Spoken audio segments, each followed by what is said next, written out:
Eventos recientes nos han demostrado cuánto pueden cambiar las cosas en el Medio Oriente en solo unos días. Apenas 19 días en 1973 presenciaron un conflicto masivo entre Israel, Egipto, Siria y una serie de aliados árabes que aún moldean la región hasta el día de hoy. La guerra de Yom Kippur, como la llaman los israelíes, también conocida como la Guerra de Octubre, la Guerra del Ramadán o la Cuarta Guerra Árabe-Israelí, vio a ambos lados soportar derrotas devastadoras y victorias milagrosas en uno de los capítulos más sangrientos en la historia del Medio Oriente moderno. Antes de continuar, recuerda que si te está gustando el contenido, puedes dejar un like y suscríbete para que no te pierdas los próximos capítulos. Hoy, en un día de la historia, examinamos cómo Egipto y Siria lanzaron una invasión repentina que terminó con tropas israelíes amenazando ambas ciudades capitales y remodelando el panorama político del Medio Oriente. Si te interesan los videos sobre temas desafiantes como este, considera dejar un me gusta y suscribirte para más videos atractivos como este. La raíz inmediata de la guerra fue el éxito de Israel. En la Guerra de los 6 días de 1967, Israel había repelido a una coalición de estados árabes y expandido masivamente su propio territorio, tomando el control de los altos del Golán de Siria, la Cisjordania en Jerusalén este de Jordania, y tanto la Franja de Gaza como la península del Sinaí de Egipto. El conflicto solo endureció la animosidad existente entre Israel y los estados árabes y llevó a una coalición de países, incluyendo Egipto, Siria, Jordania e Irak, a declarar los tres no en sus tratos con Israel. No a la paz permanente, no al reconocimiento de la legitimidad de Israel y no a negociaciones con su gobierno. Egipto, que había perdido la mayor parte de su territorio ante Israel, continuó participando en escaramuzas a lo largo de la frontera durante finales de la década de 1960 hasta que el presidente Anwar Sadat aceptó un alto el fuego en 1970. El gobierno de Sadat mostró su disposición a romper los tres no al reconocer el Estado de Israel a cambio de la devolución de la península del Sinaí y otros territorios árabes, pero Israel rechazó los términos. Las preocupaciones de Sadat fueron compartidas por su homólogo sirio, Hafiz al-Assad, quien hizo de la recuperación de los altos del Golán una prioridad de política exterior. Bajo la apariencia de cumbres diplomáticas, Assad y Sadat comenzaron a planear un ataque contra Israel, y ambos aumentaron la capacitación militar y el reclutamiento. Como siempre, la Guerra Fría se cernía en el fondo. Estados Unidos respaldaba a Israel y temía que el creciente poder árabe aumentara la influencia soviética en la región. Mientras tanto, Egipto y Siria estaban en la órbita soviética, aunque no tan estrechamente vinculados a ella como Israel estaba con su propio aliado superpotencia. Tanto Moscú como Washington estaban en un periodo de deshielo en sus relaciones tras la tensión de la década de 1960, y ninguna de las dos superpotencias estaba ansiosa por ver estallar nuevamente una guerra en la región. Sin embargo, eso no impidió que ninguna de las superpotencias canalizara armas, armaduras y aviones a sus respectivos aliados en previsión de un conflicto potencial. Para principios de 1973, Sadat había abandonado las esperanzas de negociación y estaba preparando una invasión. Durante la primavera y el verano de 1973, Egipto utilizó ejercicios militares como una tapadera para posicionar sus tropas en posiciones de ataque a lo largo de la frontera. Estos ejercicios engañaron con éxito a la inteligencia israelí. Se ha prestado mucha atención a las acciones de Israel en el periodo previo a la guerra.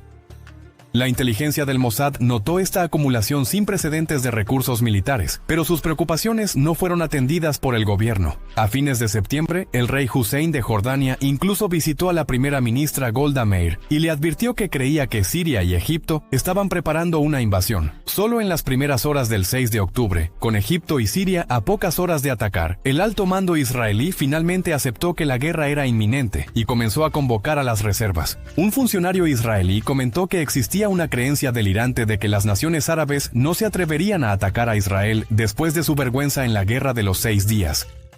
Para el día 6 de octubre, la primera ministra Meir estaba siendo presentada con planes para ataques preventivos contra posiciones egipcias y sirias, pero temía que los ataques preventivos perdieran cualquier simpatía de la comunidad internacional. Pidieron a Washington que instara a los soviéticos a restringir a sus aliados árabes y contactaron a otras potencias regionales para solicitar moderación, pero sin éxito. A las 14:05 del 6 de octubre de 1973, las fuerzas egipcias y sirias lanzaron un ataque coordinado contra Israel en dos frentes. Las fuerzas egipcias asaltaron el cruce del Suez hacia la península del Sinaí, mientras que los sirios cruzaron la frontera hacia los altos del Golán. Esta fecha coincidía con Yom Kippur, el día más sagrado en el calendario judío. Los árabes podrían haber esperado que el feriado retrasara la respuesta israelí. Otros analistas han argumentado que la falta de tráfico civil o comercial probablemente facilitó que las fuerzas militares israelíes maniobraran en las primeras horas. El asalto egipcio se denominó Operación Badrene, y su objetivo principal era un cruce rápido del Canal de Suez y la captura de la línea fortificada Balev de Israel. Egipto había hecho preparativos adecuados con sitios de misiles superficie-aire, proporcionando cobertura para su asalto y preparaciones logísticas que hicieron que el transporte al área de guerra fuera lo más fácil posible. La tan promocionada línea Balev de Israel resultó completamente ineficaz y la fuerza combinada de los segundos y terceros ejércitos de campo de Egipto la superó en menos de 2 horas. Israel intentó y fracasó en repeler a Egipto. Durante los días siguientes, el 8 de octubre vio 2 contraataques desastrosos contra las posiciones egipcias que costaron casi 70 tanques y cientos de vidas de soldados. Sin embargo, Israel se atrincheró durante los días siguientes y evitó que los egipcios avanzaran más, deteniendo la línea del frente. Los ataques sirios en los altos del Golán disfrutaron del mismo éxito. Al principio, las divisiones blindadas sirias lograron penetrar en territorio israelí y capturaron varios asentamientos y puntos de estrangulamiento en la región, infligiendo grandes pérdidas a las tropas israelíes y capturando cientos de soldados. La situación de Israel era lo suficientemente grave como para que en la noche del 8 de octubre, la primera ministra Meir ordenara preparar armas nucleares como último recurso en caso de derrota total inminente. Las primeras victorias de Siria fueron efímeras. Para el 8 de octubre, las fuerzas israelíes habían logrado detener el impulso del ataque sirio. Al día siguiente, Israel repelió ataques de paracaidistas sirios en sus líneas y realizó exitosos ataques aéreos contra objetivos militares en y alrededor de Damasco. Para el 10 de octubre, Siria había sido forzada a retroceder al otro lado de la línea púrpura que marcaba la frontera. Posterior a 1967, en lugar de mantener la frontera previa a la guerra, Israel optó por avanzar en Siria. Las defensas sirias eran inadecuadas para repeler el asalto, y en pocos días, la artillería israelí pudo disparar sobre Damasco. Israel estableció rápidamente superioridad aérea sobre Siria y atacó plantas de energía, puentes y sitios de misiles superficie-aire que apoyaban a las fuerzas sirias. En cuestión de días, al menos la mitad de la fuerza aérea siria y la mayoría de sus vehículos blindados habían sido destruidos. El notable éxito de Israel en Siria provocó una respuesta árabe más amplia, un mosaico de fuerzas árabes incluyendo 30.000 iraquíes, 2 brigadas de fuerzas jordanos, al menos 3.000 soldados de Arabia Saudita y Kuwait, e incluso un regimiento blindado de Marruecos, se unieron a los sirios en los ataques contra los israelíes. Sin embargo, incluso esta coalición no pudo prevalecer. Las tropas israelíes lograron mantenerse firmes contra los sorprendentes aliados árabes y lanzaron ataques de guerrilla para destruir los cruces de puentes entre Siria, Irak y Jordania para ralentizar el flujo de refuerzos. Mientras tanto, el frente del Sinaí se estancó con cambios territoriales significativos, a medida que los ataques de Egipto se estancaron.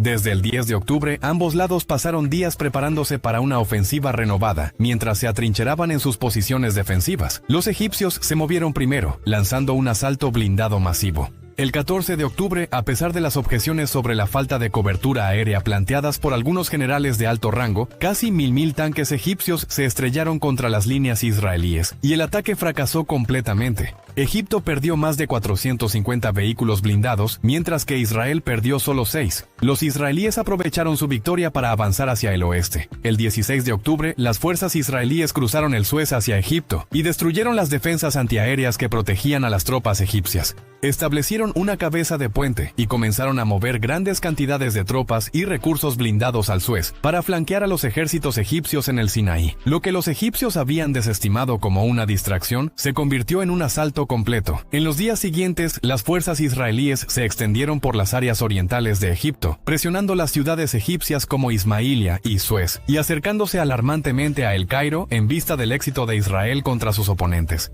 Estados Unidos temía una fragmentación total de la situación diplomática y económica en la región. Mientras tanto, la URSS se preocupaba por la supervivencia de sus aliados, y la comunidad internacional temía que la guerra solo se intensificara. Ambas superpotencias instaron a un alto el fuego, y la ONU aprobó una resolución pidiendo uno el 22 de octubre. El Frente de los Altos del Golán obedeció en su mayoría el alto el fuego, y ambos lados detuvieron las operaciones a gran escala allí, aunque la violencia intermitente continuó. Sin embargo, la resolución no calmó el frente del Sinaí.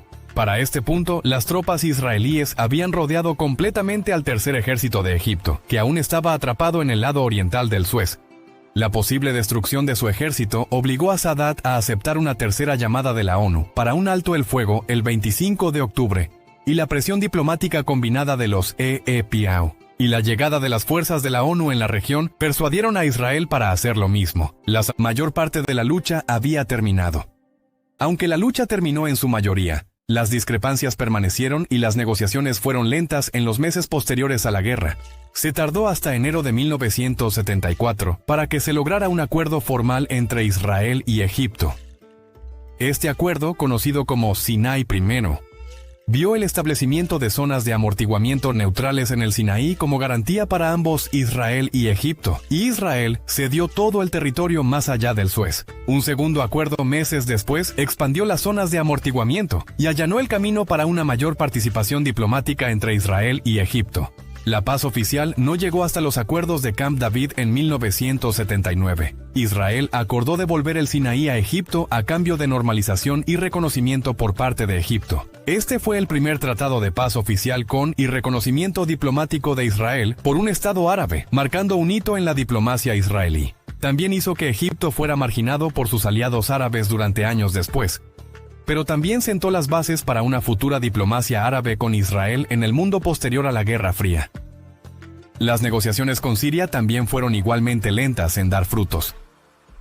A pesar del alto el fuego, tanto Israel como Siria continuaron participando en escaramuzas y bombardeos a lo largo de la frontera, con más de 1000 incidentes reportados entre marzo y mayo de 1974. Los dos lados llegaron a su propio acuerdo de desconexión en mayo de 1974, que vio el establecimiento de otra zona de amortiguamiento no controlada por la ONU en los altos del Golán. Con el cierre de la guerra, ambos lados se lanzaron diversas acusaciones de crímenes de guerra y otras atrocidades. Israel acusó a Egipto de cometer crímenes de guerra al atacar a las tropas que se rendían en el Sinaí. Supuestamente un folleto distribuido a los soldados egipcios por el alto mando justo antes de la guerra les instruía a matar a las tropas que se rendían. Hasta 200 soldados israelíes fueron ejecutados mientras entregaban sus armas. La tortura y el maltrato de prisioneros de guerra fue otra acusación contra Egipto, con un informe israelí concluyendo que al menos 86 soldados habían sido muertos injustamente en cautiverio egipcio. Un veterano israelí recordó haber sido capturado y alineado contra una pared antes de que los soldados egipcios abrieran fuego. El oficial les dijo a las víctimas que cualquiera que pudiera levantarse sería perdonado. Las acusaciones más intensas cayeron sobre Siria. Las fuerzas israelíes que recapturaron los altos del Golán informaron haber encontrado soldados muertos y civiles asesinados en masacres por el ejército sirio. En el pueblo de Joshnille, por ejemplo, 11 personas no combatientes fueron atadas, vendadas y ejecutadas por soldados sirios. En otros lugares se encontraron soldados con los ojos sacados, cubiertos de moretones por palizas antes de la muerte, o con las cabezas pisoteadas. Las víctimas a menudo se encontraban desnudas y sin sus identificaciones para dificultar la identificación de los muertos. Los prisioneros de guerra también hablaron de torturas mientras estaban en cautiverio sirio, incluyendo azotes y la negación de alimentos y agua. La brutalidad de Siria no fue un descuido y el gobierno la celebró más tarde. En 1974, el Boletín Oficial de Siria informó sobre una medalla otorgada a un soldado que había masacrado a 28 soldados judíos como ovejas. La medalla fue otorgada personalmente por el ministro de Defensa Mustafa Atlas. Israel también fue acusado de crímenes de guerra por sus oponentes árabes. Una de las cuestiones más polémicas fue la ciudad de Quneitra, originalmente una ciudad siria en los altos del Golán, que fue capturada por Israel en la guerra de 1967. Israel acordó retirarse de ella bajo el acuerdo de desconexión de 1974. Sin embargo, los colonos israelíes en la ciudad estaban profundamente descontentos y destruyeron gran parte de la ciudad antes de irse. Edificios clave e infraestructura como hospitales fueron despojados de todo lo útil, y gran parte de la ciudad fue demolida con maquinaria pesada. Israel culpó a la destrucción de la guerra, pero los testimonios de periodistas extranjeros confirmaron que gran parte del daño había sido causado por los israelíes en retirada. La ONU votó formalmente para condenar el comportamiento de Israel en Quneitra en 1975, y la ciudad sigue en ruinas hasta el día de hoy. Afortunadamente, las bajas civiles en la guerra de Yom Kippur fueron relativamente bajas y la mayor parte de la lucha ocurrió lejos de los asentamientos importantes. A diferencia de las altercaciones recientes en la región, la guerra proyectó una sombra sobre la política israelí, mientras el país lidiaba con sus fallos de inteligencia y sus derrotas en los primeros días del conflicto. Meir se vio obligada a dimitir en abril de 1974, en gran parte debido a la gestión de su administración del conflicto, en un informe mordaz producido por la Comisión Agranat, creada para revisar la guerra, lo que llevó al final de muchas carreras gubernamentales y militares de alto perfil. En Egipto, los generales a cargo del segundo y tercer ejércitos, junto con el jefe del Estado Mayor Militar, fueron despedidos. Siria también habría ejecutado a algunos de sus comandantes militares deshonrados. La respuesta árabe más significativa al desastre vino de Arabia Saudita, que decidió castigar a Estados Unidos y sus aliados occidentales por apoyar a Israel al reducir la producción de petróleo y aumentar los precios, lo que llevó a la crisis energética global de octubre de 1973. La crisis del petróleo demostró ser una revelación para las potencias árabes, que se dieron cuenta del poder económico global que podían ejercer a través de su control sobre el recurso precioso. Los costos humanos fueron altos para un conflicto tan breve. Se estima que 2.500 israelíes murieron en combate, en comparación con alrededor de 15.000 del grupo árabe. Las pérdidas materiales también fueron desproporcionadas en contra de los árabes.